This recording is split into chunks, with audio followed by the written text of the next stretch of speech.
And welcome back to In-Game Chat. It is Saturday, May the 2nd, 2020, Season 14, Episode 12. I'm Scott. And I'm RJ. Welcome back to the show, everybody. Been a minute. We missed you. Been a little bit. Yeah. Yes, it has. In fact, by the way, welcome to Episode 600. Nice. Where'd the time go? Because I still remember 500. When all, yeah. Well, yeah, 500 is when we did the big thing, wasn't it? Yeah. God. We all got dressed up. Sarah came and visited us. It was a good time. I know. Man. We do 1,000. I will do the tux idea. I'll make that a tux thing. If we do 1,000. It's gonna take a while. Yeah, it's gonna be a minute. Assuming we do at least 100 every. You think there's 52 weeks in a year? We do the show once a week. Mm-hmm. We don't do it every 52 weeks. So we lose about maybe 4 or 5. Yeah, we do 100 episodes. Yeah, we do 100 episodes. Just a little over 2 years. Mm-hmm. So 1, 2, 3, 4. It'll be another 8 years in 2028. I don't know why I looked at my watch to get the year. Yeah. But in 2028, give or take, 2028, maybe 2029, if it pushes it a little bit, maybe 2030. Mm-hmm. So in 10 years, we might hit 1,000. You know, it's what you do. You do it once a week. This is what you're going to get. Yeah. You know, it adds up over time. It does. We used to do multiple shows a week. We used to do a live show, and then we do some recorded shows throughout the week. But yeah, you know, we do it once a week now. It was like Wednesday at the theater we did that, wasn't it?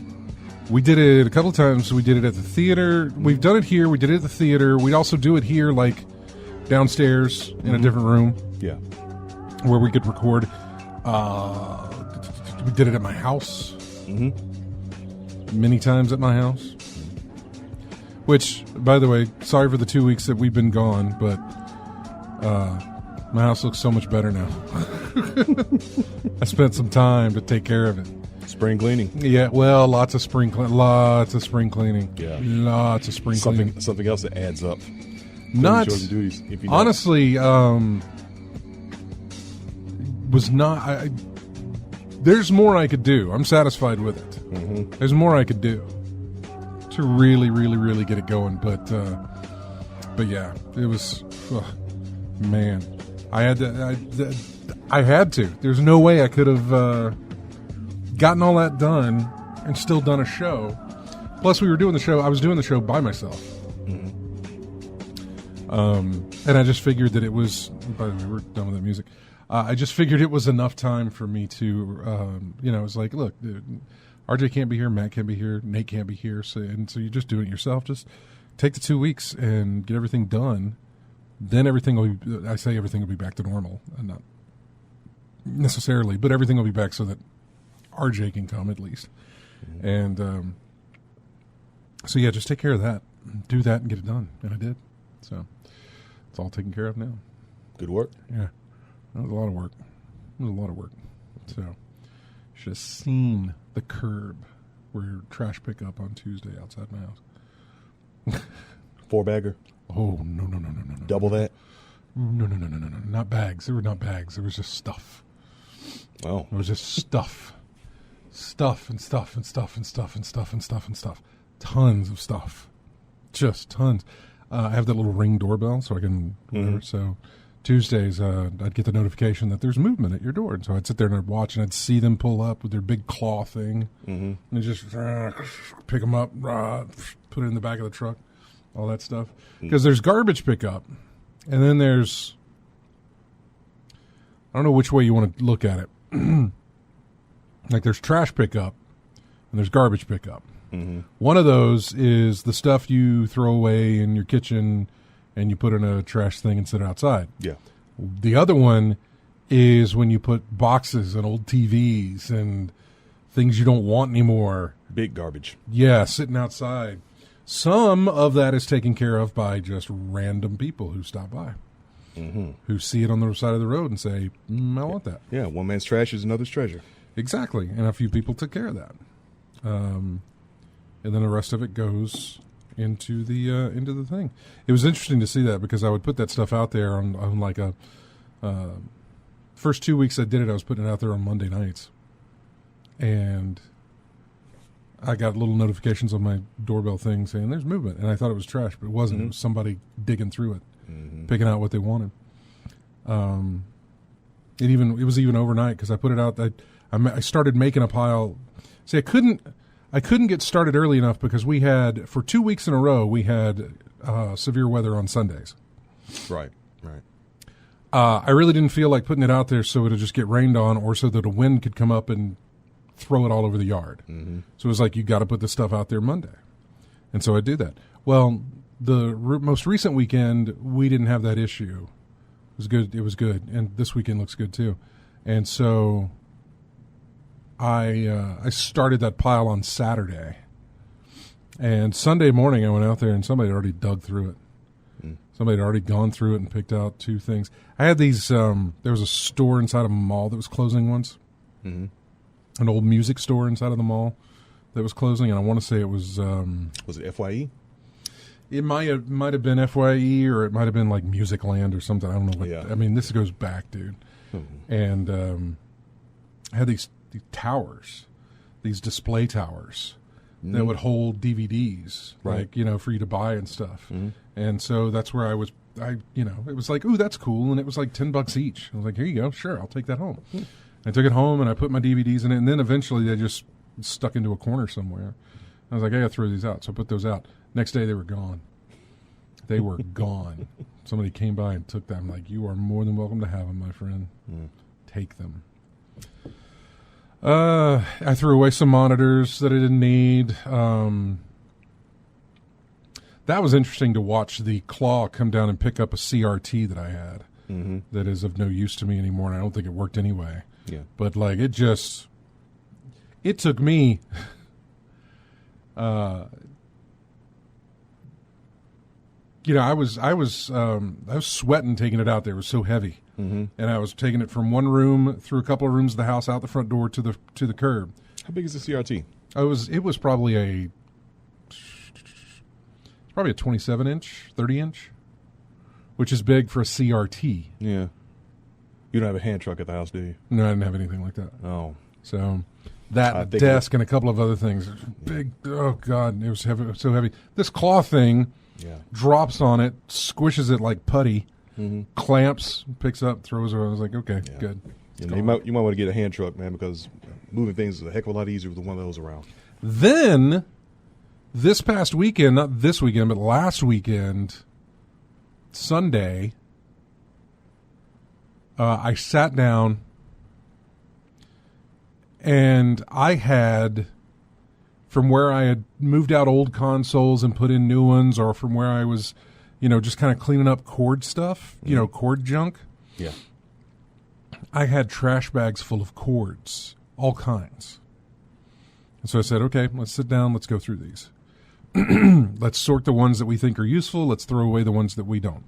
Apparently, back in my early days, and I'm talking about Xbox, GameCube, and PlayStation 2, I was apparently a big advocate for monster cables. I am not anymore. I have long since not been an advocate for monster cables. Mm-hmm. That is a horrible scam. Don't ever, no. Cables, I mean, it's fine. Go to your Best Buy, go to your Walmart, go to your Target, whatever. Get a cable. It's fine. Mm-hmm. Make sure it meets what you need it to meet. Like if it's an HDMI 1.4 or an HDMI 2.0, if you want to be picky on that, sure. But does it need to be Audio Technica or monster cable or some stupid thing that's touting all this stupid stuff? You'll get better connectivity because it's got the gold caps, blah, blah, blah. No. Don't fall for that. You find the one that works for you, and then you find the cheapest version of it, and you get it. Seriously. So I had a ton of monster cables and a ton of Audio Technica cables, these really expensive-looking things, for when I had hooked up all this stuff. Mm-hmm. And, a lot of it... I found a ton of USB cables. And so I would sort those, put them together. These are my USBs. Here's my, here's just my regular power cords that go into a computer or anything else. Put that over here. Here's some optical audio cables. I still use that a lot, so take that. HDMIs, put them over here. What is this? It's an RCA connector. Throw that in the trash. Nobody uses yellow and red anymore, or red and white. Just throw it in the trash. What is this? It's a component cable. Component? Red, blue, and green? No! Throw it away! You have no business. What is this? It's the... Oh. No, we'll hang on to that for nostalgia's sake. It was the RF connector. RF unit. Yeah, Yep. It was the RF connector for my Nintendo. Yeah. I said, no, we're not throwing that away. I'll never use it, but we're not throwing it away. Nope. All my RF units I've still got. It's so classic. Man. Yeah. You want to channel 3? Three or four. There you go. Oh man! I have to save this. I have to save that. Yep. Which I did. I did save. What else did I save? I saved one because I had this room was full of consoles like Xbox, PlayStation 2, PlayStation 3, Xbox 360. The Xbox 360 and the PlayStation 3 were all HDMIs. It doesn't matter on those. Those are fine. But the Xbox, and I found the GameCube one, and I found the PlayStation 2 one. Mm-hmm. I kept one of those for the system, just in case. And I imagine there's a converter out there that this plugs into your PlayStation 2 and then converts to an HDMI, so you can plug it into a thing. I'm sure those exist, but I held on to them just in case. Mm-hmm. But the ones that were all threaded and nice and looking, and the ones I paid far too much money for, threw those away. Yeah, because I was just like, you made some stupid decisions. The RF units I still got is for the PS2 and my Dreamcast. I still got the RF units for those. A PS2 had an RF unit? That was one of the PlayStation ones I had, because I was still hooking them to the CRT. An RF unit for the PlayStation. I was hooking my stuff up to the old CRT I had. Hadn't had HDMI yet. Well, it's not just HDMI, but I would imagine that it would have had RCA jacks or component jacks. You know what I'm saying? Like regular video audio jacks and then component jacks. I'm not sure about RF though. I know that I had one for my Nintendo, and that's the only one that I found that I have. So, I mean, this is just me. That was just going through nostalgia. I found I boxed up my Dreamcast with the keyboard and everything else. I boxed up. I had numerous Xbox systems. I had 3 Xbox systems for some reason. Red Rings? No. This was original Xbox systems. Oh, the bulletproof ones. Yeah, the big tank-looking Xbox ones. Yeah. Save those controllers, by the way, too, because I had the big controller. Monster controllers, yeah. Huge. I saved those. I saved any controller I found. I really didn't throw away... I didn't throw away a lot of stuff concerning the video game aspect of things. Some of the cords and connectors, yes, I threw those away. Controllers, I never threw away. Memory cards, I did not throw away. I kept those. Everything's in these nice little, like big Tupperware boxes now. Yeah, it still works. The data's still on it. Still fresh and everything. Yeah. My Dreamcast the same way. Even without the battery, it still has the data on there. For some reason, I had 2 games. Actually, I had a lot of games I had never opened, but some of them were games I had played and then bought because I had gotten rid of them and then bought them again when they were cheaper, and I just never opened them. But 2 games that I had there that I never actually opened that I was kind of sad I never did was DJ Hero. Mm-hmm. I had that. That was on clearance, and I bought it. I remember that, but I never opened it. And then Time Something 3. Time Chasers? Time Crisis? Time Crisis 3. Okay. Time Crisis 3 with Came the with gun. the gun con. Came with the gun con. Yeah. For PlayStation 3. I think that was the one with they wouldn't let you get the Japan had the black gun cons. That's the one everybody wanted. Yeah, this was but the they orange. wouldn't. Yeah, but they wouldn't let it fly here in the States Mm-hmm. because all the stuff was going on at the time. So they gave you those big bright orange ones. Yeah. But everyone. But I wanted never the opened ones it. from Japan though. Never opened it. It's now in a box with the rest of the things, but I never once opened it. So, yeah, I was, I don't know. I find anything else that was interesting. I threw out so many TiVo boxes that I didn't need, and stupid like switchers. You know, remember when you have a bunch of consoles, and so you could Just hook up to a hit the switcher button, and hit the button to yeah. change what you need to. Hit the button that corresponds to the connection that you want to play at the time. Yeah. I just don't need that anymore. Apparently, TVs provide what you need. You know, hey, you got 4 HDMI inputs. 4 inputs on the back. Yeah. Okay, That's all I good. need. That's all I need. You know, Hardest Boom. thing at That's that it. point is cord management, like you were talking about. Yeah. Right now, the wall behind my the wall in my bedroom looks ugly as far as cord management is concerned because it's like TV way up here, and then you see the danglies. Then you see little streamers of cords that come down along to it, and it's like, you could do better. And I did try at one point to fish line it through the wall, but boy, that was complicated. And I said, I'm not going to do this for everything. I'm not going to do this for. I made the one hole. I drilled the one hole thing, and okay, here's how we're going to do this. And then I realized, no, we're not doing this. We are not doing this. Cable ties. Well, I can do cable ties, or I can try a couple of different things. Right now, I don't mind it so much right now, but yeah, there's some things that need to be done with it, but I'm not too worried about it. I got the bathroom painted. I got the rooms cleared out. You saw some of my other finds. I won't talk about them here, but you saw some of my other finds. Nice finds. Yes. Very nice finds. Good, high quality finds. All of it belonged to my father. But yeah, well, what I didn't show you was his guitar collection that I came across. Yeah. Even better. Because I was cleaning out the closet and I found 2 things: guitars, and then other things that start with the letter G. And so, yeah, it was fun. It was not fun, actually. It was horrible.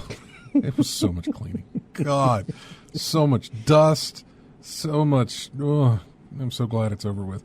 That being said, if I'm using my time right now to talk about the games that I played, that would cover it. I haven't played anything. For 2 weeks, I have gone without playing video games. I really, really sincerely have. I may have logged in Sunday after the last show here. I may have logged into Destiny that Sunday and just took a look at what was going on. Maybe. Actually, no, I didn't. No, it wasn't until this past Sunday that I logged in to Destiny just to see what was happening. And I saw the Guardian game stuff going on, and I looked at that, and I was like, I don't know what to do. All right, I'm going to go. And so, I'd signed on for a little bit. I think I ran the little introductory thing where you talk to this person, then you talk to this person, then you talk to this person, then you turn this in, and you're done. Yep. Then you can start doing other stuff. And as soon as I got done with that and I looked at the other stuff, I was like, I don't want to do any of this.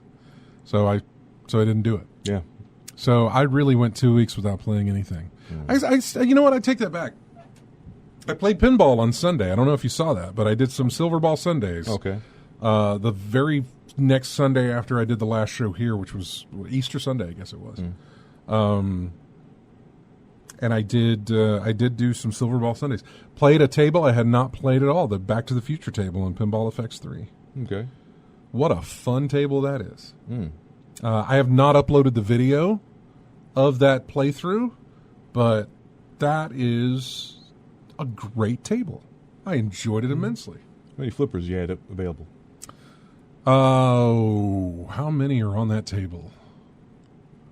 Like 3 Maybe or 4, isn't it? no. There's only I think 3. It's 3? Okay. Maybe There's 3. 3 flippers, There's 3. okay. There's 2 at the bottom, and you get an extra left. Okay. There's a lot for of places to go on the field. for a ramp. There's a lot of places on the field. There's tons of places to go on the field. There's tons of things you can activate. You can. This is the fun part. Not all tables adhere to these rules, but you can trigger other activities while you're in the middle of an activity. Mm-hmm. So if you trigger let's say you trigger a specific multi-ball, Okay. but you've already banked like 3 or 4 for a different multi-ball session, and all you got to do is bank one more. Well, if you're in the middle of a multi-ball session that's just maybe 2 or 3 balls, and you happen to lock one of those during that session, it automatically kicks in for the next one, and so you get a 5-ball multi-ball with the 2 that you've already messing around with. So I think I had about 6, I think at least 6, maybe 8 balls on the table at one time. Goodness. Running 2, sometimes 3 activities at the same time, which means you are triggering jackpots all over the place. Yeah. Because some activities only light specific lanes that are jackpots, and then other activities are like, well, here's all the lanes that are jackpots, and so you can double jackpots on some of these things. I mean, massively. I did beat the table as far as like play through all the modes, and I want to say I was successful in all of them, because the very last mode is just a massive multi-ball session. Massive multi-ball session. Once you conquer it, and it's like, okay, here you go. It's a massive multi-ball session. Loved it. Loved every bit of it. Might look into that then. Oh man, we got Spigot in the room now, and Duke Frugum's in there. We got Bama Bryan hanging out. Let me go to the people tab. Let's see who's hanging out with us. Oh, it hasn't updated. AC Wraith, a 10. Bama Bryan, Duke Frugum, and Lethal Migraine are in there. But it hasn't refreshed to tell me everything else. Yeah, I was getting extra balls all over the place. It is a long game. If you're good with it, it's a long game. Yeah, those sessions you were talking about when you were trying to beat that high score for that internet contest you were playing. Yeah, I mean, you're getting a whole bunch of you got to at least on that. You need to at least plan out an hour, maybe more, to get that done. Okay, we're going to take a break, and when we come back, RJ's going to tell us what he's been playing. Actually, let's go to the phones real quick and talk to whoever's on the line here. Hi, you're on In-Game Chat. Who's this? This is Chris. Hey, Chris, what's going on, man? Yeah, I want to wait till a break and get back to me because I have a good bit of stuff to talk about. Well, no, go ahead. Well, been playing the Trials of Mana remake, which is excellent. Have you listened to some of the music for it? I do have a track for that coming up. What's it called? I don't remember. Okay. No, that's the name of the track. I don't remember. Oh, okay. No, I'm just kidding. That's not the name of the track. I literally don't remember the name of the track, but it is from Trials. But anyway, for anybody else listening, the one's called Swivel and Damn Drum. Really that's the name of it. Those two are excellent, to listen to. But the other things I've been getting into old computers, that are 35, 40 years old now.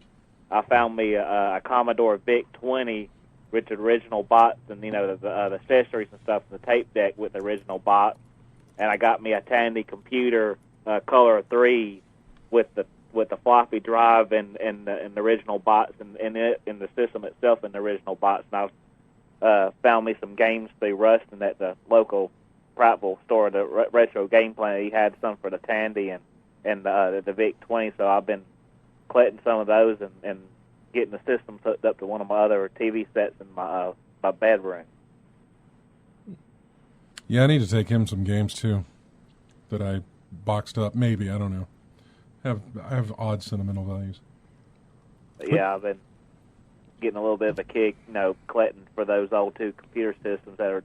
This is, especially the VIC-20 is almost as old as we are. VIC-20 is old, man. Yeah, it came out in 1980. Yeah, it's an old system. But computer, really. But I figured out something also cool with those.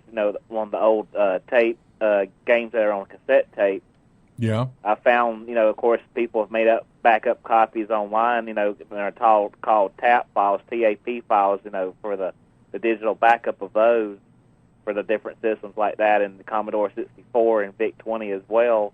But you can find an app on Android and other sources like on computer that it can actually play back those TAP files, and you can fool the hardware with one of those old cassette adapters that you can plug to the microphone port or the little 3.5 millimeter jack from your cell phone. Yeah. And of course, one of the files I did get to load, but it must be something wrong with the file. But it was it would load the game and say, "Hey, it's detected anti-splatter matter." Now loading, and it would bring up the actual game menu screen, but it wouldn't load anything past that. But which is still working fine. But I was also able to copy it onto a new cassette tape, and I had the same results where it would recognize the name of the game and start loading it, but it wouldn't finish loading it correctly. So I'm wondering if it's something wrong with that file itself. But I've had some good mixed results, fooling it and making up some new games, to restore some old ones that were on cassette. Well, yeah, you've been busy in other ways then. Yeah, so. and playing back and forth from Trials of Mana and Final Fantasy VII and all that. Yeah, having a good time since y'all been on vacation for the last 2 or 3 weeks. Sure, vacation. That's what that was. Vacation. Yeah, that's what that was. Vacation. Sure. Well, Chris, thanks for calling in, man. Good to hear from you after 2 weeks. Yeah, I'll good to hear from y'all again. But y'all have a good afternoon, and hope everybody else out there listening is doing safe and being safe in this crazy environment of ours. All right, buddy. Take care. Thanks now. All right, bye. Take care. Yeah, when we come back, RJ is going to let us know what he has been playing, and then we'll hit some news maybe. So we can take your calls as well. 334-272-9228 is the number. 334-272-9228 if you want to get in. Our website, I didn't go through all the stuff there about like if you want to get in touch with us and stuff like that. Our website is back in working order, ingamechat.net. You can go there. We were pulled off of iTunes because our website was down, and it was having trouble getting the feed and everything else. Got that corrected, got that fixed, got us back up on iTunes. In the meantime, in the 2 weeks we were down, I went looking for our show, and in the 2 weeks we were gone, somebody else popped up with a show called In Game Chat. Or at least it's been, I don't know how long it's been up there, and I haven't looked at it. But some other show is up there called In Game Chat. They've got 2 episodes, one from last year and one from this year, or one from January, I think, and then they did one in March or something. I don't know. But I was like, oh my God, I wonder if that took our spot. I wonder if that means we can't get on because of the name. Nah, it doesn't. So we got back up there. So yeah, we're back up on iTunes, and we're delivering content to you now. I put the 3 episodes that we weren't able to upload. I got those up there over the week, and so everything's back to the way it should be. Let us know. By the way, hit us up on emails. Everyone at ingamechat.net. If for some reason you run into any problem with that, I could find it fine on mine, but if you run into issues, let us know. You can email us at that email address if you'd like to. Oh gosh. No, I'm Daniel. If Daniel hears this episode and wonders about his questions, I answered your questions on the Silver Ball Sunday that I did. I went in and answered those questions that he had sent us in an email. I haven't uploaded that yet, so you haven't seen that, but I will get it uploaded at some point here so that you can see that and hear your questions. What is this? Hey, congratulations on your Bungie reward. Claim your reward code for Hunter Guardian Games box. I don't want anything from you.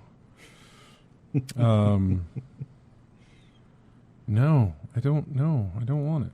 I don't like a loot crate box with some stuff. And I'm like, no, I don't want that. I don't like Guardian games, by the way. Anyway, first track here that we're going to be playing as we go into a break. The title of the track is called Last Chance. It comes from a game that I think, did it just get released or was it just released on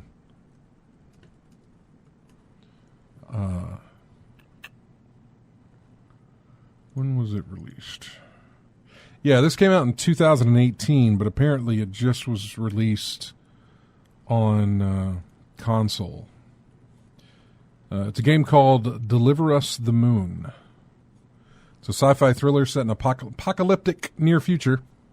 I like how apocalyptic, how it's, apocalyptic near future, where Earth's natural resources are depleted. A lone astronaut is sent to the moon on a critical mission to save humanity from extinction. So here's some music from Deliver Us the Moon. We'll be right back with more in-game chat right after this.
Ominous music. Welcome back to In-Game Chat. This is from just released. I'm 2 weeks behind on everything. So when I say just released, it might have been 2 weeks ago that it's been out. But Gears Tactics. Okay. It's the main theme from that game. Gears Tactics being a kind of an XCOM-ish type of game. Not so much the third-person shooter that it is, but it's strategy. Move your people into these positions and then fire on whatever.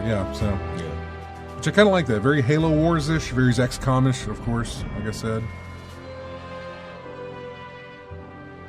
Anyway, welcome back to the show. RJ, what did you play in the 2 weeks we've been without? 3 weeks we've been without you, basically. Although I think you called. I called in for the last one, so it's been kind of two and a half weeks then. Put it that way. Yeah, I'm right with you on Destiny 2, man. That Guardian games came out, and all the ripping and running I did just to be told that you have to get most of your stuff from Crucible and the Gambit stuff. I didn't have any use for that, so I just left it alone. Maybe did a few bounties here and there and just put it down. Started playing MLB The Show 2020.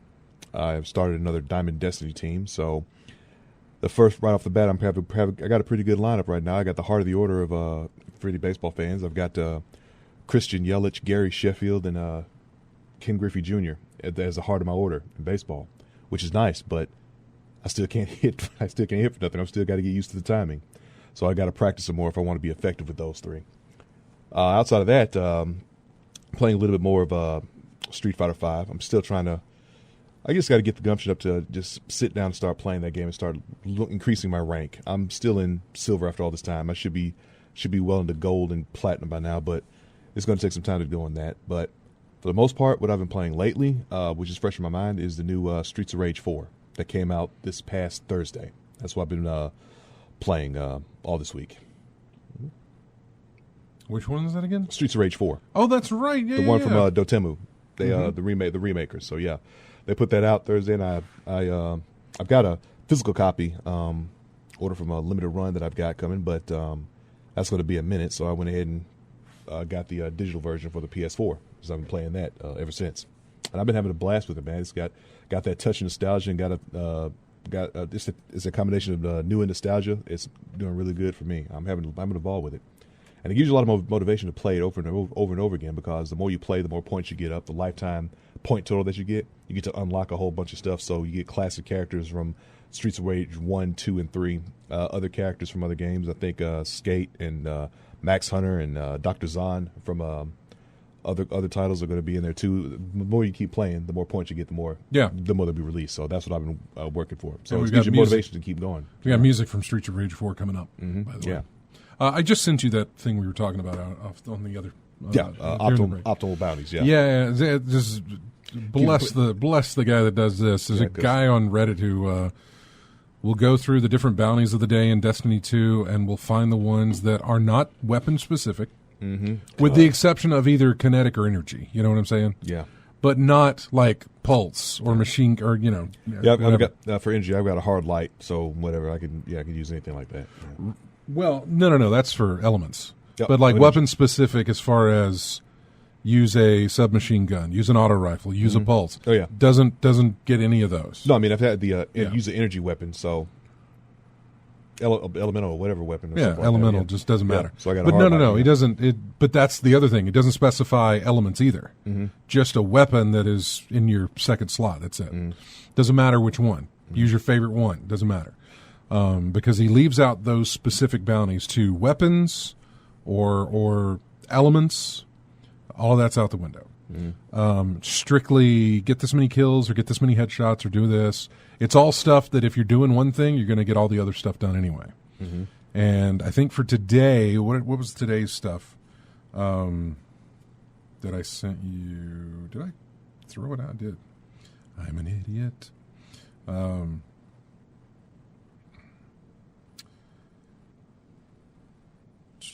And he does this every day, huh? Every day. You can get total non-elemental, non-weapon specific bounties cleared 13. You can get 13 cleared in about 35 minutes. Yeah. So get your bounties, get your cores, and go work on something else. Yep. So yeah, go look at that, and you can see is like all in one location, or is it spread around the map? One location, because there is one that says get this many fallen kills in a specific place on the moon. So you'll need to go there and do your killing. Yeah. But you'll clear out all the other bounties while you're doing it. So, yeah, take a look at that. It's really, really, and he does this every day.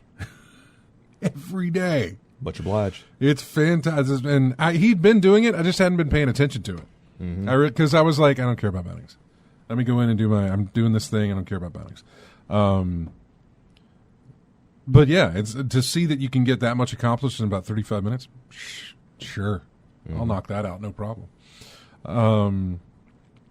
Anyway, we got people on the phone who we haven't talked to in forever. It's Brock Spigot. Hey, man. Hey there. Haven't talked to you in a while. How you been? I've been hunkering down, Oh, that's right. You're Canadian there, and yeah, we are socially distant. How's How's everything? So everything's just fine up there, huh? Oh, it's just ducky. Are you working from home? What do you? I don't even know what you do. I manage a couple of group homes for people with disabilities. So I actually am one of those essential workers that has to keep going in and out of work every day. So, yeah. Yeah, I'm almost jealous of everybody who has to stay home right now. I mean, I'm happy to be making some money, but it'd be nice if I could just be either working from home or staying home and playing all these lovely games. But trust me, I know the feeling. Trust me. yeah, Trust me like, when I've been preparing for this my whole life. I know, right?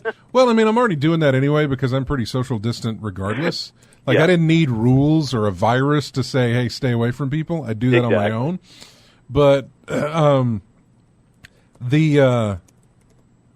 sitting here at the radio station, doing what I do day in, day out, and then seeing Discord light up with, hey, the Destiny's updated, you guys want to join in, blah, blah, blah, at like noon or 1 p.m. I was like, I can't.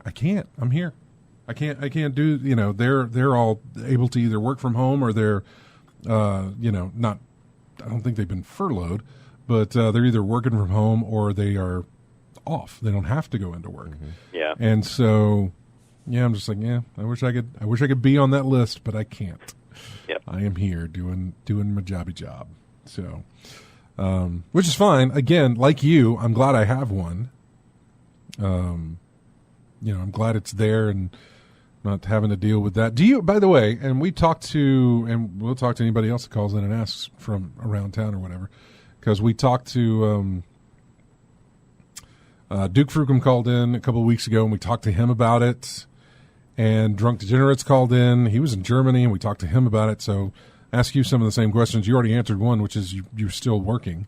Do you know anyone who is become afflicted with it? Who's caught it? No, I know some sort of like some people who had a little bit of a scare, but like none of my family members, as far as I know, have had it.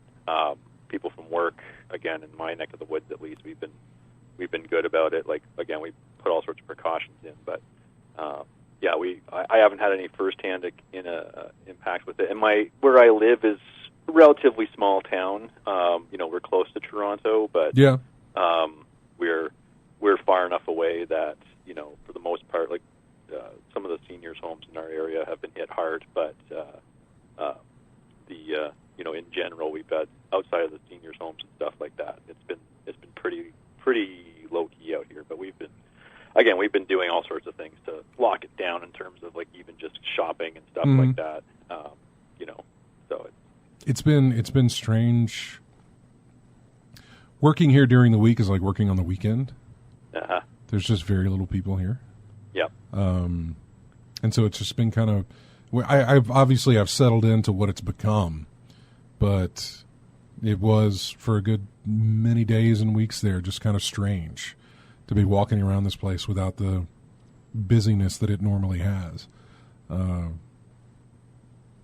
it's even just interesting. You go out for a walk and you see some people coming down. I don't do that. So I still do that. I try to get out at least a few times a week if I can, just to go for a walk to get some fresh air in the neighborhood. But if you see anybody on the road, you're either making a beeline to the other side of the street or turning down a different street or a different path or something. Boy, that is not the case at some places I've been to. Like I was talking earlier about how I was doing all this stuff at the house and everything.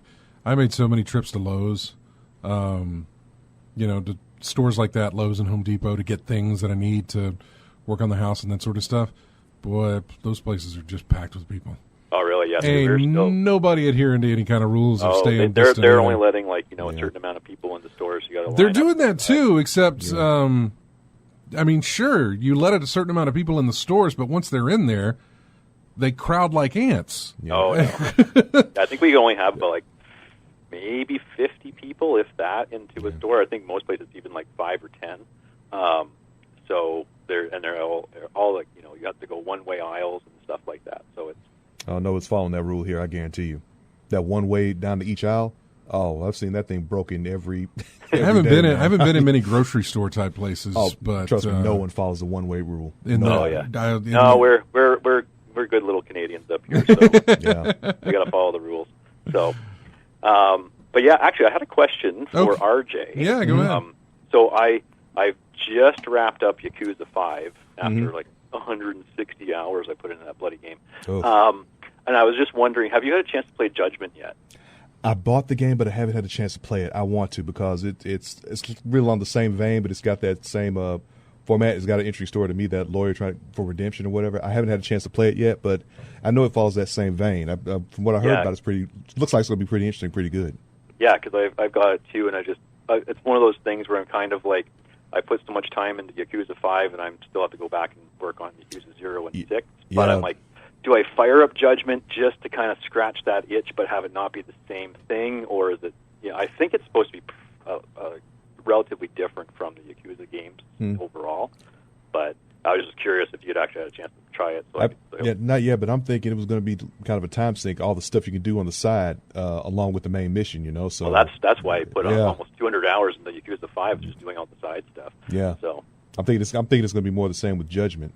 So I don't know if it's going to be a touch and scratch the surface on that game. Yeah. Mm-hmm. So that's kind of what I was. I want to play more Yakuza, but I also need a break from Yakuza. So. Yeah, because the backlog gets bigger the more you play it, right? Yeah, exactly. Yeah, exactly. Yep. So, what else have you played since we haven't spoken to you in forever? Oh, it's been a while. I mean, that was a large part of the last few months. Actually, was just Yakuza 5. Bunch of Animal Crossing. Played a neat game called In Other Waters on the Switch. It's sort of like a little narrative game, and you're this AI in a suit for like a diving suit on some weird planet, and you kind of just explore around. It's really neat. It didn't take that long, but it was very nice and chill music and just a nice wind down game. Mm-hmm. And I'm playing. Have you played the Man of Medan? That's from the Dark Pictures anthology? Yeah.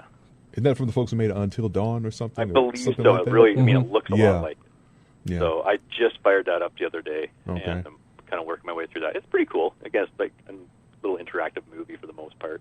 Yeah. But I'm enjoying that.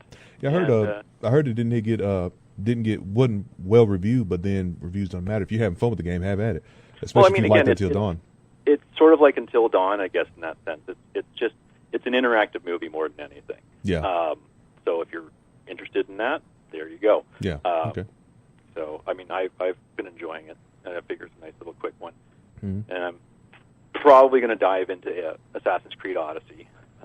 I'm getting a little bit of an Assassin's Creed itch after the Valhalla trailer. Yeah. Getting a little bit of an itch, and I never really did anything with Odyssey after I got the free copy from testing Stadia and stuff. Mm-hmm. Never did. I played a little bit of it. I played it enough on Stadia to get the free copy, and then I haven't done anything with it since I got the free copy. Yeah, I basically fired it up, I think, last year for a little bit and haven't gone back to it. But now all the DLC's out, so I figure it's as good a time as any right now. Well, can't go out and do much else, so. Yeah, it's true. Normally we'd have hey, gearing up for E3. Nope, not really. Nope. A whole lot of nothing going on. Well, we're supposed to get a gameplay reveal of Valhalla next week. Oh, is it? Okay, I just saw the cinematic trailer. So. No, the gameplay reveal, I believe, is coming with the Inside Xbox presentation on May the 7th. Oh, okay, nice. When they're going to be talking about games for the Xbox One Series X, whatever. The new console. Is that the name of the new console, or is that a new variation? I can't keep track of the Xbox. I just call it the new. I call it the new Xbox. It's the easiest way, because if you call it Xbox One, it's Xbox One Series X, I think. New Xbox is better. Or is it Xbox Series X? Or I don't know. We'll just call it. Just go new Xbox. They need to hire someone in their naming department. Well, I don't know. I think it's an affliction. Look, Sony's the only one doing it. I would say doing it right, although I can't give them credit for creativity. It's just like put a number on the end of it. Okay, what are we doing with our next one? I'll put a number. At least it's straightforward. Or if you completely change the name like Nintendo does, most of the time, that's not so bad either. See, but then you go from Wii to Wii U. Yeah, I know that was a bad move, but then they didn't call the Switch the Wii. But then again, calling a console Wii was whatever. What's the meme? That was a bold move, Cotton. That was a bold move to say we're going to call this console Wii. Yeah. Now I get it. We all got over the, we all got over the 9-year-old We giggled. jokes after a while, but still, your console was WII. Your console was Wii. That's so strange. Think about that. Think about that in terms of, I don't know, everything else that we've heard consoles get named. And you're going to call yours the Nintendo Wii. And then you're like, well, we're gonna revamp it and call it the Wii U. Again. They shouldn't have called it the Wii U. That was a big mistake. I don't necessarily know it should have ever been called the Wii. Now I get it. I know what it did, or how it performed. I know it was a gold mine for them. But 3DS, man, that makes sense. Or DS, the Nintendo DS rolls off the tongue. 3DS rolls off the tongue. The Switch, the GameCube. GameCube was descriptive. It was just like GameCube. What's another one that they did? Well, Super Nintendo was fine. Nintendo 64 was Super fine. Nintendo. Yeah. And then the Wii, Nintendo 64, and then Wii U, and then so Switch they did good, but there was this period there where they called it the Wii and the Wii U, and it's like, what's wrong with you? And the worst thing is the Wii U is about as confusing as like the Xbox One X series, whatever, because again, a lot of people thought that the Wii U was just the Wii. I can play my Wii games on the Wii U. It's like, nope. Right. It was a completely different console, but it had the same name, so it was very confusing for people. So that's kind of the way I feel with this, whatever the new Xbox is called. It's just like, why can you call it like the Xbox 2 or at least something like that? Well, they couldn't because they couldn't call it the 2. Now, this is me going into marketing thought. They couldn't call it the Xbox 2 because PlayStation was going to have the 3, and they felt like they would be behind. But they went with when they went to PS4 and Xbox One, they didn't seem to stop them there. Right, that's the problem. They backed themselves into a corner, or call it the Xbox. Massive corner. So, and I know this is all trivial crap, but because it's already been done, so it doesn't matter. Yeah. But they went from the Xbox to Xbox 360 because it has a 3 in it, and they needed somehow to get a 3 in there or to get it, the Xbox 480 or something. I don't know. Then you think it's a skateboard, but 540. Yeah, Ollie. the Xbox Ollie. We laugh, but that may sound better than what they're doing now. I know, but it went from PlayStation went to PlayStation 2, and then Xbox was going to go to Xbox. Well, Xbox and PlayStation 2 came out at the same time. So then Xbox had to do a new one, and it should have been Xbox 2, but PlayStation was going to have 3. So it's like, well, we can't be 2. It's 360. Well, what's PlayStation going to do? They're going to go to 4. Well, what can we? Well, we sort of painted ourselves into a corner with this 360 thing. What are we going to call it? Are we going to do the 480 stuff? We're just going to keep doing this, and then go to the 5. I don't know, Xbox 5 golden rings. I don't know. It's like, where would you go? So they had to change it up, and I get their reasoning. Also stupid. Yeah. The Xbox One. We want this to be one place for all of your media. It's a box which in hindsight, that's exactly what they've become. You want to watch Netflix, you sign onto your console and go to Netflix. Well, not necessarily, but for a lot of people. Yeah. You get on your console and you go to Netflix, or you go to HBO Go, or you go to Hulu or Amazon or whatever. You go do that through your console. So in a way, it did become your one place for media type stuff, especially with the way things have gone now as far as getting our streaming entertainment. And then the Xbox One S, the Xbox One X, those were fine somewhat. I would have... And that's the thing. I think that's where it's so confusing, because they went to Xbox One S and One X. Mm-hmm. So, again, fine, those are iterations on the Xbox One. And then they went Series X. When you call it Series X, because then that's where, again, I'm confused. That gets confusing. It's the same. You have an Xbox One X, it's the Series X and Xbox One X. And I'm paying attention to this stuff. You think about just the average consumer and how confused they must be. So. I know. So the Xbox Series X, I don't know. Like I said, trivial stuff. Whatever. We're way over time anyway. Man, thanks for calling in. It's good hearing from you. Hey, nice to talk to you guys. And I guess you noticed that we had gotten knocked off of iTunes there. Yeah, huh? 'cause I went to go update things. I'm a little bit behind on some of the shows, and I'm like, where's the in-game chat? What happened there? Yeah, did you find that other in-game chat show? No. I didn't go look. I just figured I'll just keep hitting refresh on your feed until it comes back. So I was worried for a minute there that you guys got knocked off the air or something like that. So Yeah. I missed it. But I'm glad you're still around. All right, man. Well, take care. Stay healthy. Yep, you too, You did say, and enjoy your games, and we'll talk to you later. Chat to you later. All right, bye-bye. Take care now.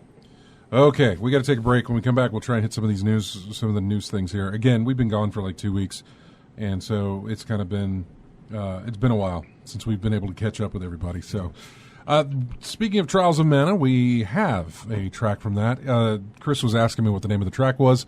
Meridian Child is the name of the track. We'll be back with more in-game chat right after this.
And welcome back to In-Game Chat. Music from a game that I am genuinely interested in. I only saw it pop up, they bought an ad, I guess, for the, when you first open up Steam and it brings you up a little pop-up that's like, here's what's new on Steam. And this was in there. And so I went and I looked at it and I was like, this looks really, really... It hooked my attention. Just not $17 worth of my attention. It's a game called Cloudpunk. Mm-hmm. And the title of this track is Among the Clouds. I don't really know much about it, but I really like the way it looks. I like the aesthetic. I like the music. So I'll look into it a little bit more. Goodness, we got a lot of stuff to go over. They're talking about Last of Us right now in the chat room. We might as well. Yeah. In the 2 weeks we were away, Last of Us got delayed indefinitely. Mm-hmm. And then given a date. Quickly. Yes. So originally it was, we don't know when it's coming out. We got to get our marketing stuff and everything just has to get on the same page. Mm-hmm. And we're not so sure that we're going to be able to do that. And then all of a sudden, no, we got a date. We can put it out at this day, yeah.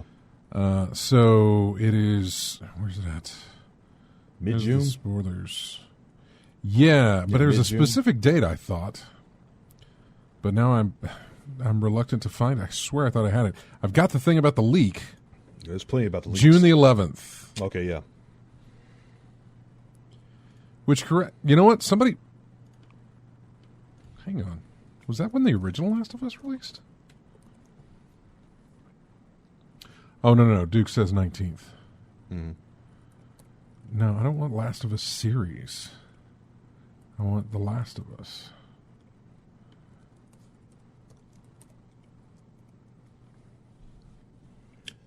June 14th. No, it released on the 14th. Yeah, that's right. Okay. Mm. I remember that because that was a Friday, and I was coming back from E3. Mm-hmm. And my flight was coming back on Friday. And then Remastered hit July 29th. Well, same month. July 29th, 2014. Of the next Close year, to it. yeah. Next year. Close to yeah. a year later. But yeah, the 19th is when that's getting released, which is also a Friday. Mm-hmm. Friday is just, they do that because that means it's worldwide. They want everybody to have the game at the same time. Mm-hmm. Because spoilers and everything else. Yeah. Which are out there now, by the way. Yeah. There's apparently a leak. Hard to avoid, too. Yeah. Well, so far I haven't, but I say that now, and I'm sure we're going to get spammed on our YouTube or something like that, which will, here's your spoilers. Meh. I don't know. We'll see. But yeah, so it's got a release date now, June 19th, which will be likely the next time that I turn on my PlayStation 4. I hate to say that. Not because there's really anything wrong with the PlayStation 4. I just haven't really had a reason to jump in and play anything on it. Yeah.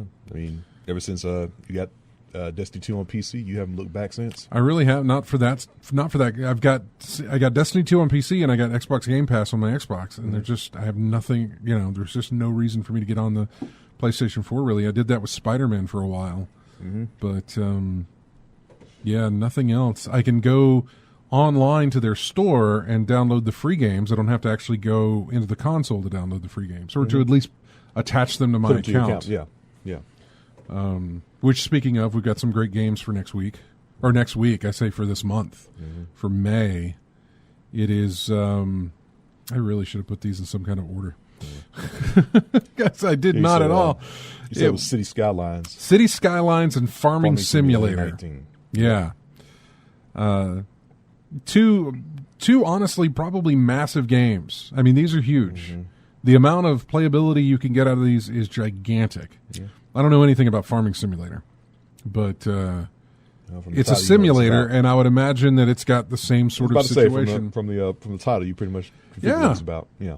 But City Skylines, I played on PC. That is a favorite of mine. I love it to death, and I am grateful that it is now. It is on Xbox Game Pass, which I downloaded that.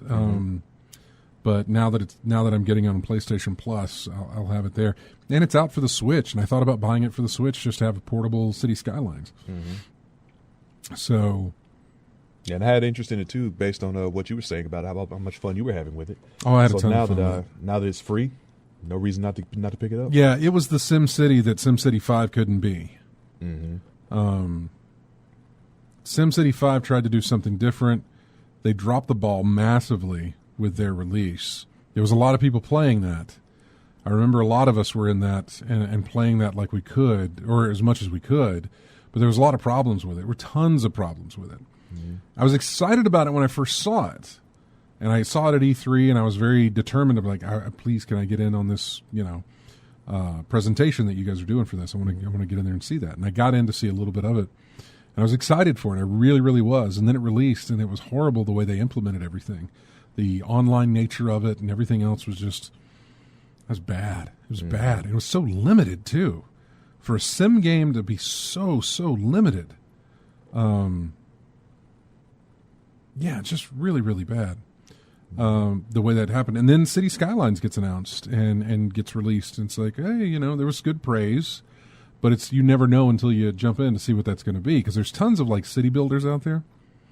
A lot of them just don't get it.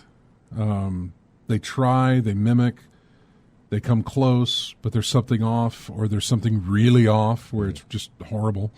There was another game called Cities XL, which was a city simulator type game. It's horrible. But Skylines was fantastic. Skylines nailed it. And I was so happy for them. We've interviewed the developers. We've had them on. We've used their music before many times. But, yeah, they just did it right. So I'm happy to see that out there. I'm happy that more people are going to get to experience it and get to play it. That's something that you would never be able to do with SimCity 5. It never got a release outside of it was just PC only. City Skylines was able to kind of break away from that. I think SimCity did a online game. I think it's called Build It. I say online, mobile app game. SimCity Build It, I believe. But that's starts out okay, and then it just pulls the usual phone app game type stuff, which is, oh, well, you did all you can. You got to wait 24 hours or pay to speed this up so that you can do some more or whatever. For a small fee, you can, Horrible. So, yeah, they just, And it's sad because SimCity was like, that was your king, man. That was the one that could do it. And they just, SimCity 4 was not bad. But 5, they totally killed it. Which it's kind of the way EA works in some ways, For every Mirror's Edge or Dead Space that we get from them, even Titanfall 2 or whatever,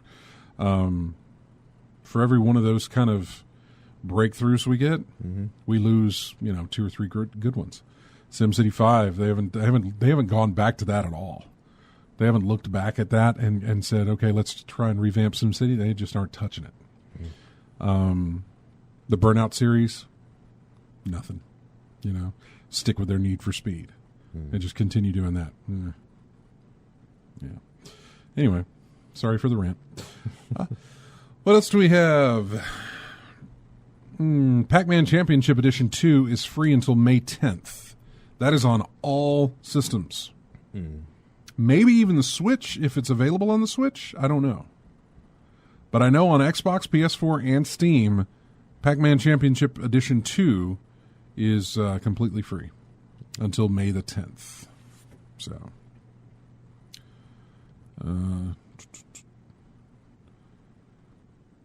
I don't know if this is still available. Sony offered the Uncharted Nathan Drake collection as a free download. So Uncharted 1, 2, and 3, those two in the collection, those are free.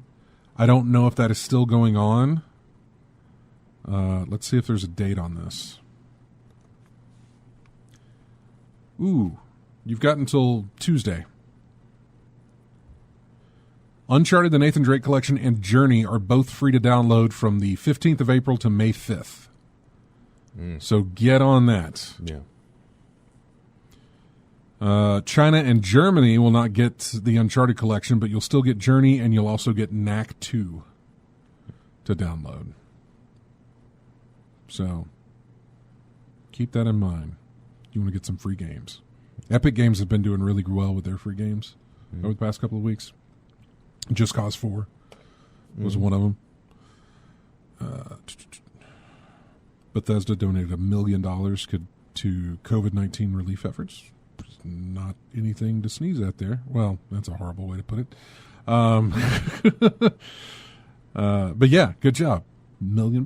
They canceled EGX Res 2020. They canceled Evo. Yeah, Evo. The notice came out recently. Evo. I hate that. Yeah, I get it. I understand. Yeah, it's disappointing, but not surprising. I hate it though, man. I love that. But Evo, it's a big gathering, man. A huge, big gathering of folks all coming. Look, and I've been there. And if you've been to a convention or anything like that, heck, a concert, you know how close folks get there. There's no social distancing out there. Now, it would be, I'd say, it's impossible for a tournament like that. PAX has not been canceled. In fact, they tweeted something recently, and I want to say it was while we were kind of on hiatus here. But when is PAX? September. Well, last week, Labor Day weekend. Put it that way, Labor Day weekend. Yeah, but Evo is in summer, July and August, so it's a 1 month of difference. Cutting closing. Well, it's also in Vegas, and it's also in the Evo's in Vegas. Mm-hmm. PAX is in Seattle. Mm-hmm. Seattle is kind of where this whole thing started. Mm-hmm. This whole situation with the virus and stuff. That's where it started. Mm-hmm. It's in Washington State, at least. Washington State. Yeah. Maybe not Seattle proper, but they have said. Did I get an email from them? No, apparently I did not. I thought I did.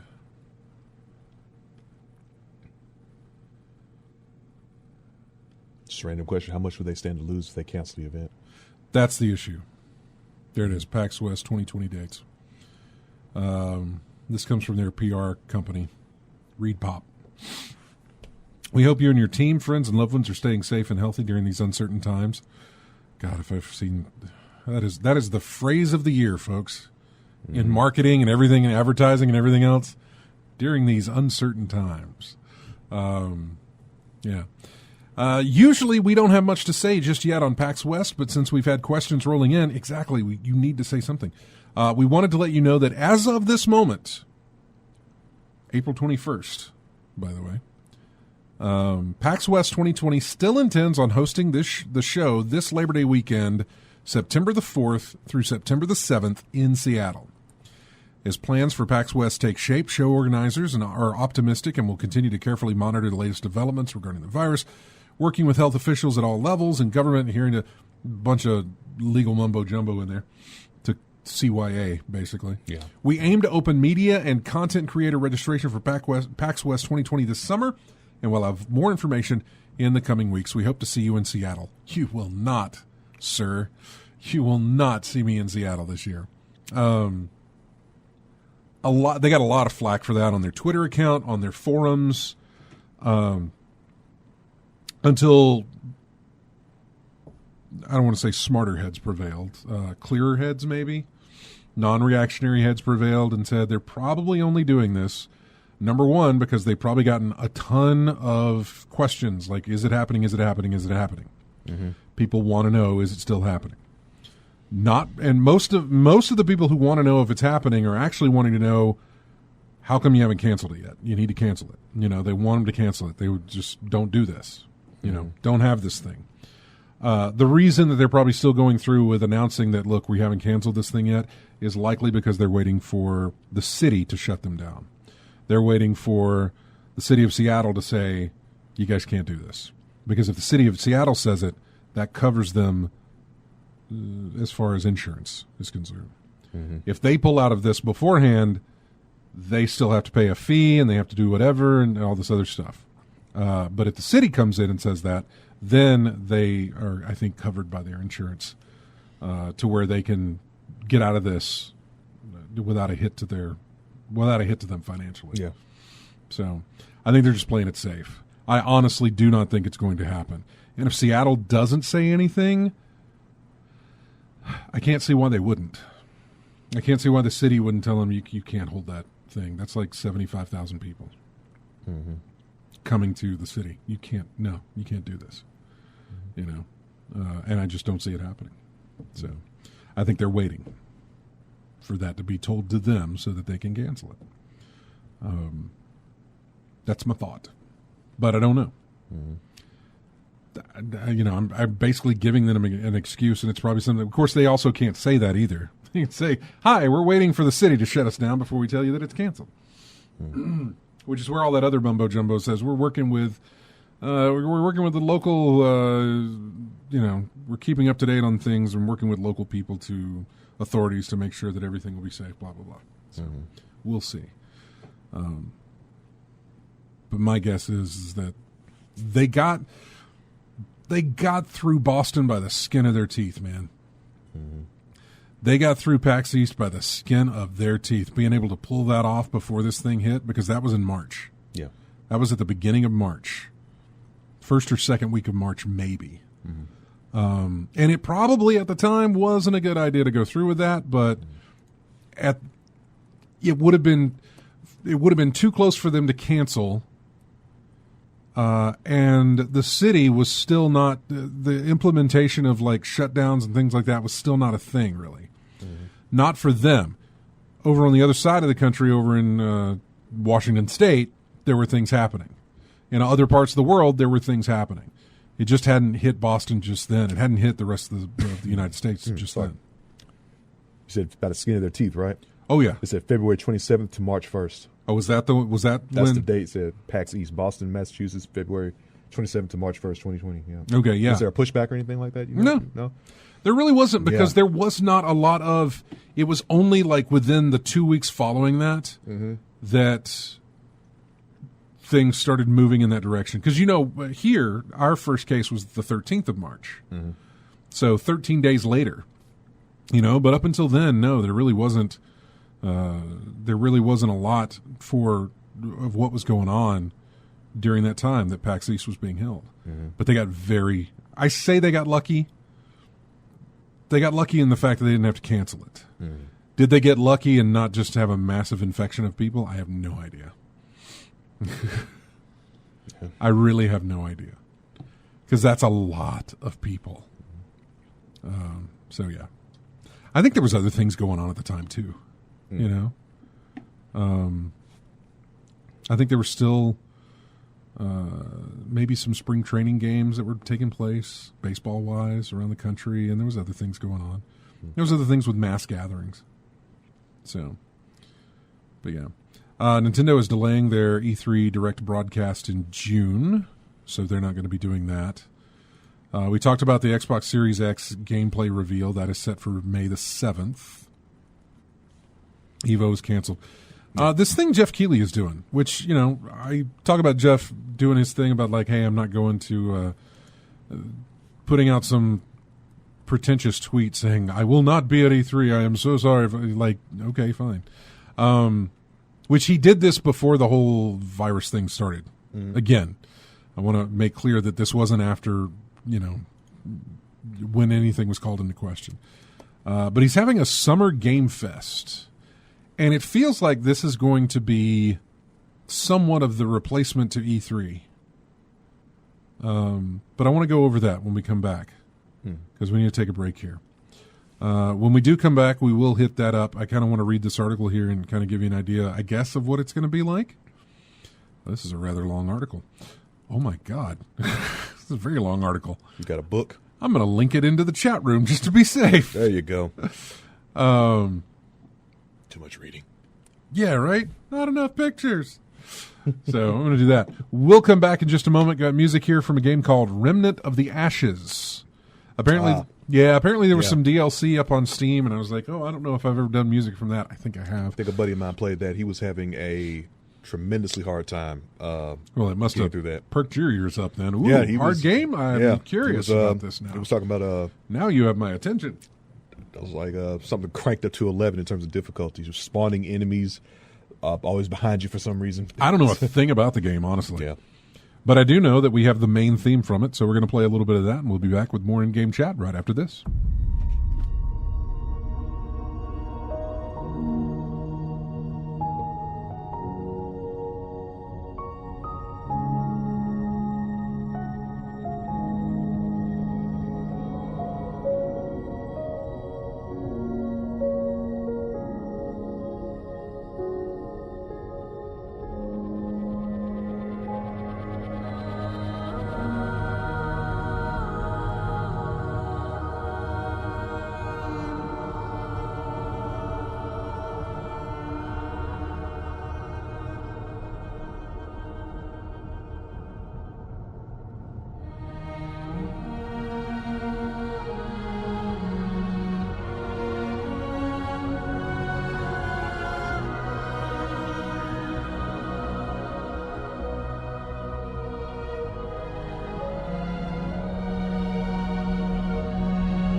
Welcome back to In-Game Chat. Music here from Streets of Rage 4.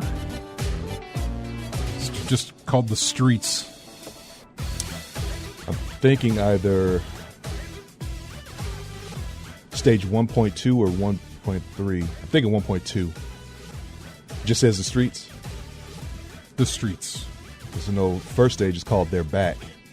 And that was a remix of Go Straight. Traditionally, so yeah.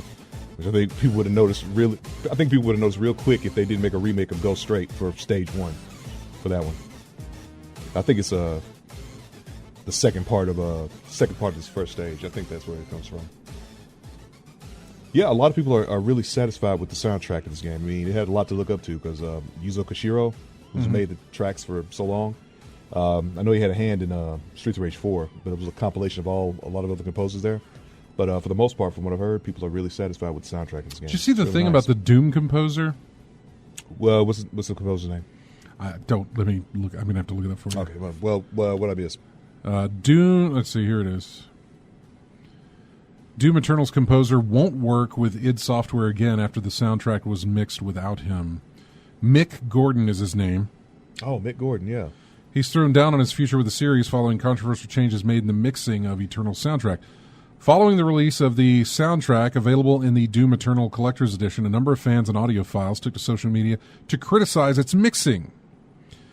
One Twitter user first noted the discrepancy between the original BFG division from Doom 2016 and the BFG 2020 remix on the Eternal soundtrack, comparing the differences in wavelengths between versions.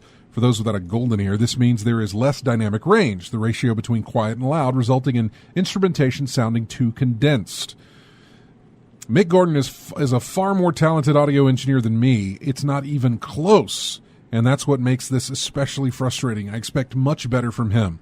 Again, the music itself is phenomenal, but this mix on the official soundtrack is frankly terrible. Yeah, I see that. Yeah, Mick Gordon does good work. He did the tracks for Killer Instinct on Xbox One. Yeah, it is. I'm confusing names already. Xbox One, I think. But he does good work. So, in response, Gordon revealed he actually had little to do with the soundtrack's final release. I didn't mix those and wouldn't have done that, he said on Twitter. You'll be able to spot the small handful of tracks I mixed. A comment from a few months ago reveals that Gordon knew of the changes being made prior to the soundtrack's release. Fun fact, all those stupid time signature changes are a result of someone from marketing piecing this track together without any musical knowledge. While it isn't clear who had official say on the end result, Gordon told one fan that it isn't likely he'll work on the franchise again. Marketing. In marketing or somebody did it, but they did the mix, and I guess they mixed, so. Anyway, on to Keeley here. The Summer Game Fest. From May through August, the Summer Game Fest wants to serve as a hub for all things gaming rather than a direct E3 replacement. A 4-month-long global festival of everything games running from May through August, fostered by a partnership with over a dozen major publishers and platforms. He describes the Summer Game Fest as less of a single event and more of a Google Calendar for industry digital showcases, game trailers, launches, in-game events, and free digital demos. He says it's not a forum, nor is it competing with other media outlets, not even with GameSpot and IGN, who are also doing their own E3 substitute events in June.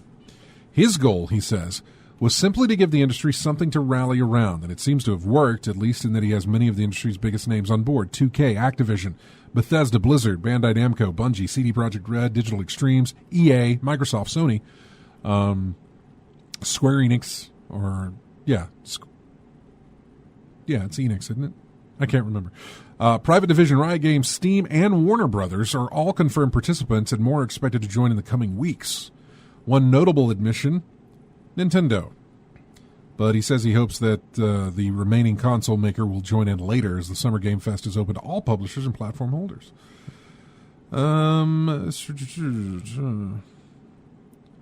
I didn't feel confident that the show was going to be, let's see. In fact, he mentions that a reluctance to embrace the idea of a digital global event was one of the reasons he himself backed out of what would have been E3 2020. I didn't feel confident that the show was going to best represent the industry, and honestly, what I pitched to E3 initially was something that was more digital and global because that's where I wanted to see things go anyway. I didn't know you had a say in what they were going to do there, Jeff. I could be wrong about him. He may be. I don't think he's on any kind of board that has any decisions with E3 or stuff. That's usually the ESA that has that, but I have no idea. The way he says it is like, I pitched them an idea, they refused it, so I'm going to go do it myself. It's fine. Luckily, it worked out for you as well. I don't necessarily know that he would have done this had E3 not gotten canceled. Mm-hmm. You know what I'm saying? Yeah. I think more than likely he was like, yeah, all right, I'm just not going to be there with E3, and I'm good.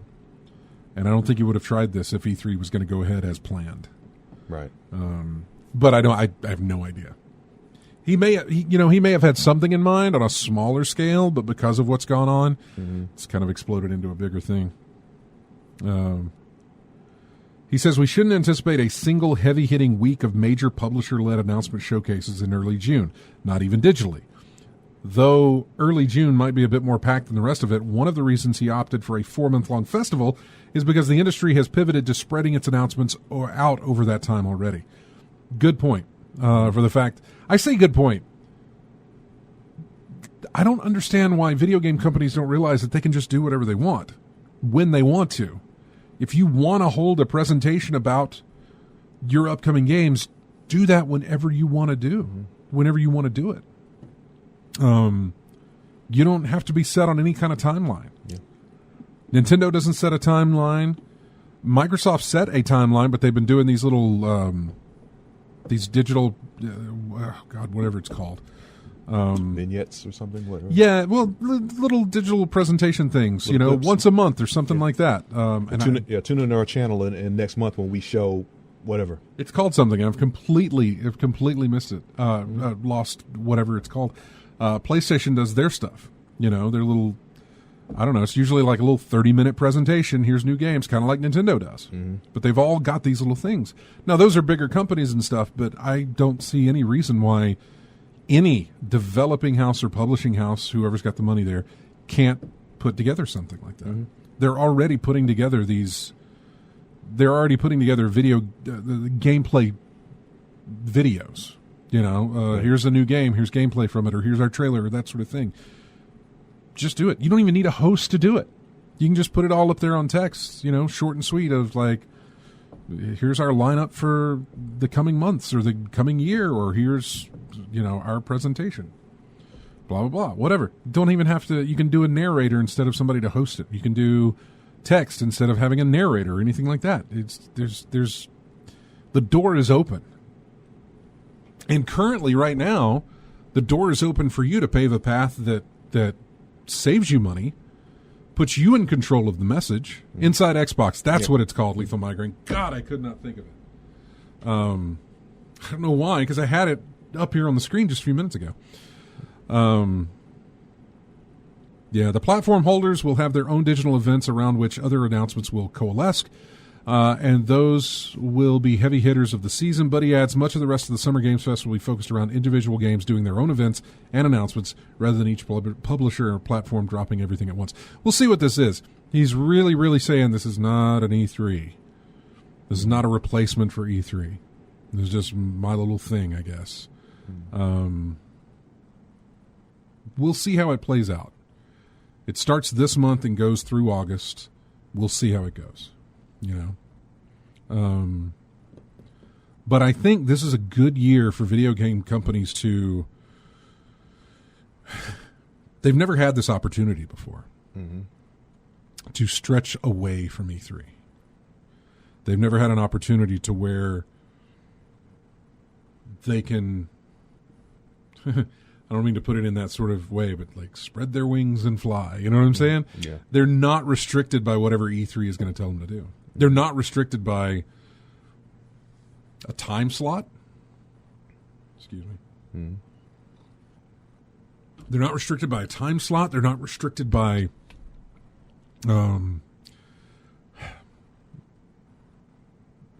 there's absolutely no restrictions they have. The time slot being like, hey, you're going to be, your thing has to be an hour because the guys who come after you are going to be coming on, and so don't overlap. They have no restriction on that. They have no restriction about when they can do this, and this really throws off that thing that we were going to talk about. Well, the what was going to be one of the most fun things was the Series X reveal of date, price, the date and the price of the system, and how Sony was going to counteract with theirs, the date and the price. We figured, or we knew, we had a date on when we were going to be getting that. We don't have that anymore. It's whenever it's going to be, who knows? But they're in their own control now, and it's a great time for companies to realize how much they don't need E3. And I don't mean to say that in any kind of negative way towards E3. I just feel like a lot of them have felt like, are we going to do this E3? We got to do it. That's our best chance to get all this notoriety and recognition and everything else. It's the best chance for us to put our product in front of a bunch of eyes. No, it's not. Never has been. Put it in. Well, it has been. Well, it's like a mentality that everyone's eyes are focused on our product during this time and this time alone. And that once was a time. Yeah. And when I said never has been, I was wrong. That was the case originally. Yeah. If you wanted to get your games in the articles of the magazines that were coming out the following month, you needed to be there for the journalists to see that and for them to write about it and to get the photos and everything else. You needed to be there for that. When it became, even when magazines were fading out or phasing out and that sort of thing, when it became somewhat of a digital thing, you still needed to be there so that people could write articles about it and put out video and that sort of thing, or at least write the articles about it that were going to show up online in the coming days. So it stretched from the month after to a few days after. Then it stretched from a few days after to days the same day. And now it's instantaneous, man. In this age, you don't need something like E3. You really, really don't. You did only for the fact that everybody else was doing it. It was the week to do it. All eyes were paying attention to everything going on there, so why not? Why not get yourself involved in it? Now it's spread out all over the place. You're not constricted or confined into doing it during that time. You also don't have to pay the fees. Save yourself some money. I don't know how much it costs. Probably a lot. Yeah. But you can save yourself some money. No, I thought they were talking about the E3 stuff. They're not. It's Lethal and Duke are talking. But yeah, so I think it's a perfect opportunity to see what happens with some of these publishers and some of these developers, to see what they do. I hope not that it kills E3, but I hope that it forces E3 to change. I hope it forces them to say, well, we need to reevaluate this. We need to look at this. Because if these people don't, we got to find a way to make these people need us again. Yeah. And there's ways to do that. There are ways to do it. It just doesn't have to be done in the Los Angeles Convention Center. Yeah. You've talked about your issues with L.A. I hate L.A. Yeah. Regardless, it doesn't even. It's not L.A.'s problem. It's the ESA's problem to thinking that they've got to do this here every year all the time. They don't. They can pick a smaller venue and make everything else a lot more digital. And they can sell the digital space if they want to. I don't know how, but they can figure out a way to do it. And say, look, we're going to be streaming on this, or we've got our own channel on an app, and you can be featured on that by paying whatever, and we'll pick you a time slot and everything else and put you on there if you want to do that. Not necessarily something that needs to be done, but if everybody else is kind of all in that area, then why not get yourself mixed in with it so that people come and watch it? I don't know. I think there's a lot of ideas that they can look at. I think there's a lot of time for them to prepare for it now, even though they've already announced that they'll be back next year at the LA Convention Center and the dates and everything else. But I hope something comes of this that allows E3 to evolve. Yeah. The publishers and developers are evolving without them. EA already left. Activision left. Nintendo left. Well, no, Nintendo still has floor space, but right? Or did they leave? I can't remember. Sony left. You know, Sony was like, we don't need to do this. Exactly, you don't. Sony's a little bit kind of a bigger player in that regard. You know, Sony can afford to say we don't need this. People are still going to pay attention to what Sony's doing. But, you know, you got little mom and pop developing house over here, a publishing house, and they do everything they can to save up and scrape so that they can be at E3, so they can get people's eyes on their product. Find a different way. You don't have that now. You don't have to save and scrape and do that. Do an online presentation of a game. Get yourself featured somewhere else in somebody else's montage of games coming to their systems, or whatever you want to do. Maybe this little summer game fest thing that Keeley's doing. Get yourself involved in that. It's probably a lot cheaper. I don't know. I just feel like this is an opportunity for a lot of folks to, like I said, be creative and be different. They can afford to be different right now because there is no E3. So put something else in there. Yeah. Motal showing up late. But he showed up. But it's also late over there anyway. Yeah. But he showed up. That's what counts. Lethal Migraine says GDC is far more important than E3. Of all the gaming things I've been going to, and all the gaming things I've been around to possibly go to, GDC was the one I really wanted to attend. Game Developers Conference is just fantastic. Though they've evolved theirs over the years as well, where they put a lot of their keynotes and everything else online for you to see. Yeah. Go into some deep dives on some ways that they creatively made stuff. I remember it's one of the ways that we got this. It was a GIF of how the scenery loaded in Horizon Zero Dawn. How it showed like it was the cone of view for the player, where anything that was out of the cone of view was immediately like boop boop taken out, gone, yeah, so that they could fill in on the other side as you were looking left or looking right, and it showed how it populated that stuff. And that's something you got out of GDC during a talk and like a presentation of like, here's how we made all this happen. It's fantastic. It's fascinating stuff. Fascinating. It's not new game this, new game that, but it is, here's how we did this with this game. Here's a little trick we did with this, where, how things load in, or how we made it, how we did the web slinging in Spider-Man, or all this other stuff. How we were able to populate that stuff as you were swinging around. So it's fantastic. I know Zero Dawn's on my list too. Horizon Zero Dawn is on my list of like, hey, get to it and play. So same here. I haven't started that game yet. Anyway, that is going to do it for us, folks. Thank you so much for sticking around with us. We've been gone for 2 weeks. We're glad to be back, and we will be back next week. You'll be back next week, right? Yep. You ain't got nowhere to go. True. Final round's canceled. Evo's canceled. You got nowhere to go. So why not come here and do the show? So thank you guys for sticking with us. Thanks for dealing with us while our website was down, while we were pulled off of iTunes. We're back now, both on iTunes and on the website. So thank you so much for that. I appreciate it. RJ appreciates it. Matt does. Yep. Nate does. Everybody involved with the show appreciates it. So thank you so much. Have a fantastic week. We will see you next Saturday. I leave you now with music from a game called Daymare 1998. I knew nothing about it. RE clone. Is it? Okay, this track is called A Storm of Frequencies. We'll see you next Saturday.